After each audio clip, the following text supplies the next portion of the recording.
Você sabia que uma das organizações mais poderosas da história medieval controlava riquezas inimagináveis, mas seus membros andavam em roupas simples e dormiam em quartos sem luxo? Os Cavaleiros Templários construíram um império financeiro tão sofisticado que faria banqueiros modernos parecerem amadores. Mas aqui está o segredo. Eles fizeram isso sendo invisíveis.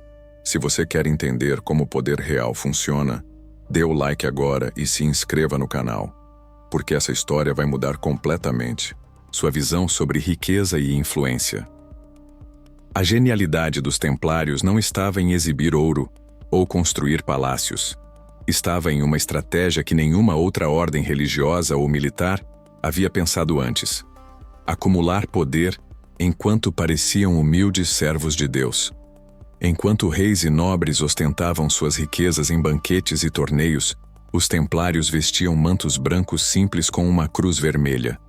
Nada de joias, nada de festas luxuosas, apenas austeridade. Mas por que essa estratégia era tão poderosa? Porque criava confiança. Quando você vê um monge guerreiro que fez voto de pobreza protegendo peregrinos na Terra Santa, você não suspeita que ele controla mais terras que muitos reis europeus.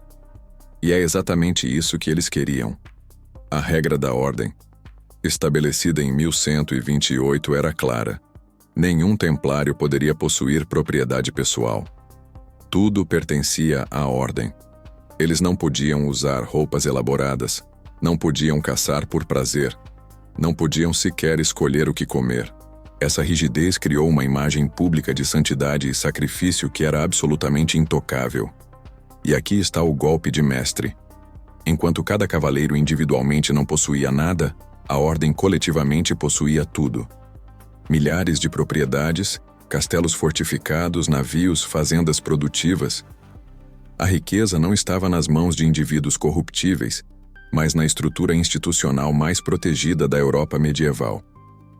A Europa do século XII estava fragmentada em feudos. Reis tinham poder limitado. Mas os templários, eles operavam acima dessas fronteiras. Um templário podia viajar de Portugal a Jerusalém e encontrar casas da ordem em cada grande cidade. Essa rede internacional era algo que nem o Papa tinha de forma tão organizada.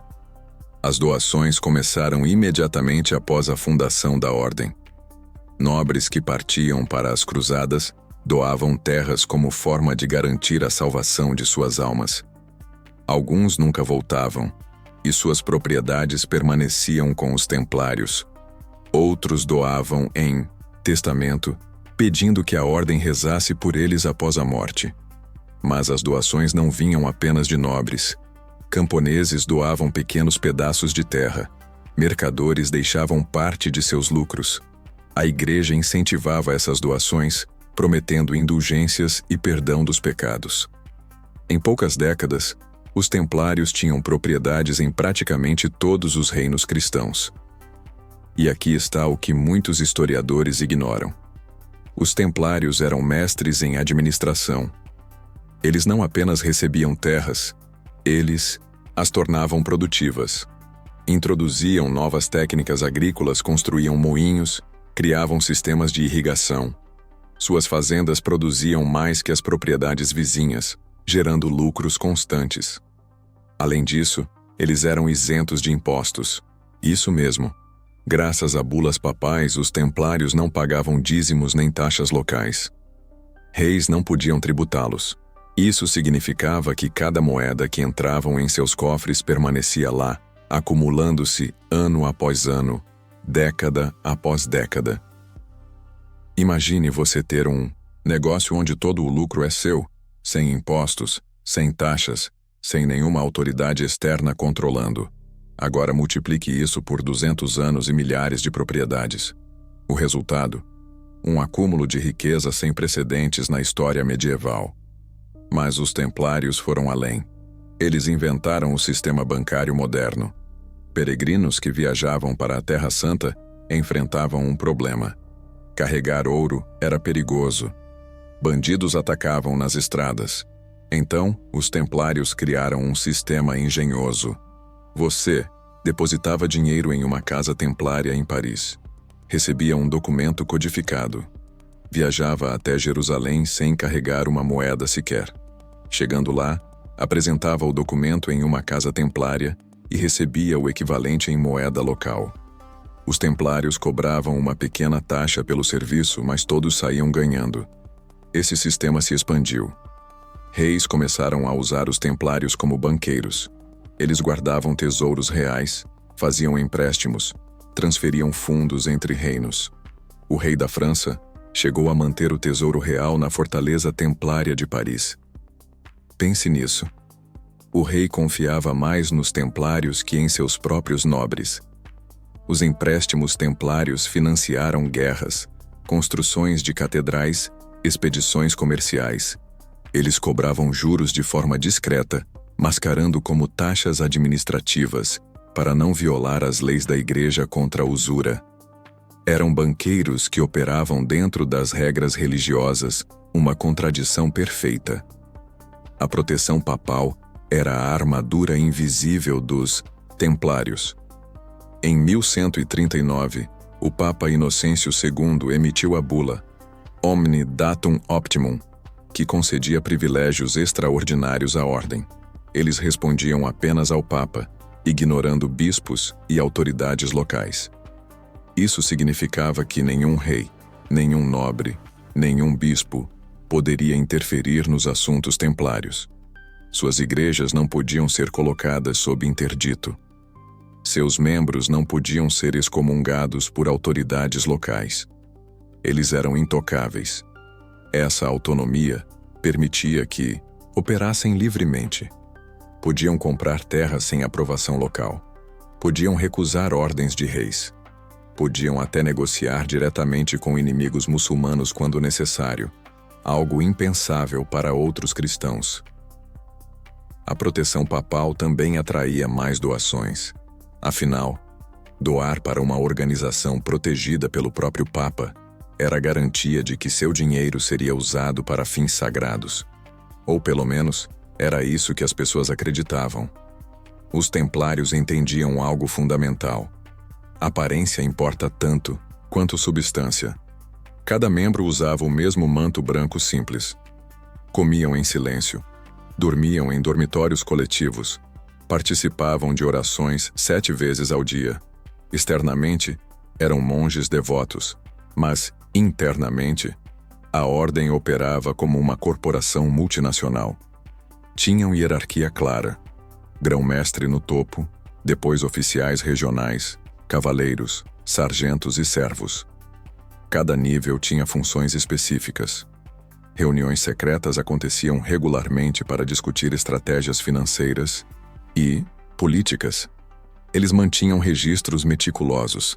Cada propriedade, cada transação, cada doação era documentada. Esse nível de organização era raro na Idade Média, onde muitos nobres mal sabiam ler. Os templários tinham escribas treinados, contadores, administradores especializados.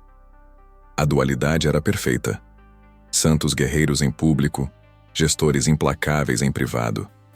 Essa imagem dupla os protegia de críticas. Como você acusa de ganância alguém que dorme em palha e come pão duro? E quando críticas surgiam, os templários tinham a resposta perfeita. Apontavam para suas ações militares. Estamos protegendo a Terra Santa. Estamos morrendo pela cruz. E era verdade. Templários lutavam e morriam nas cruzadas. Essa legitimidade marcial silenciava questionamentos sobre suas finanças. No auge do poder templário, no século XIII, a ordem controlava cerca de 9.000 propriedades em toda a Europa e no Oriente Médio. Castelos fortificados em pontos estratégicos, portos no Mediterrâneo, fazendas, produtivas do interior da França aos campos da Inglaterra. Eles tinham sua própria frota naval. Navios templários transportavam peregrinos, mercadorias, tesouros, controlavam rotas comerciais. Alguns historiadores acreditam que exploraram muito além do Mediterrâneo, possivelmente chegando à América décadas antes de Colombo, mas isso permanece controverso. A fortaleza templária em Paris era praticamente uma cidade dentro da cidade. Muros altos, torres de vigilância, armazéns, oficinas, uma igreja magnífica. Ali funcionava o centro financeiro europeu. Mercadores, nobres, até reis visitavam para fazer negócios. Jerusalém tinha a fortaleza mais importante, o quartel-general na mesquita de Al-Aqsa, que os templários chamavam de Templo de Salomão. Dali comandavam operações militares e financeiras em todo o Oriente Médio. Quando Jerusalém caiu em 1187, os templários transferiram operações, mas mantiveram a influência. A ironia final? A própria riqueza invisível dos templários causou sua destruição. Em 1307, o rei Filipe IV da França estava desesperadamente endividado. Ele devia enormes somas aos templários e começou a cobiçar suas riquezas. Filipe orquestrou um dos golpes mais audaciosos da história. Acusou os templários de heresia. Em 13 de outubro de 1307, numa operação coordenada por toda a França, centenas de templários foram presos simultaneamente.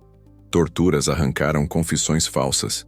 O grão-mestre Jacques de Molay e outros líderes foram queimados vivos. O Papa Clemente V, sob pressão de Filipe, dissolveu oficialmente a ordem em 1312.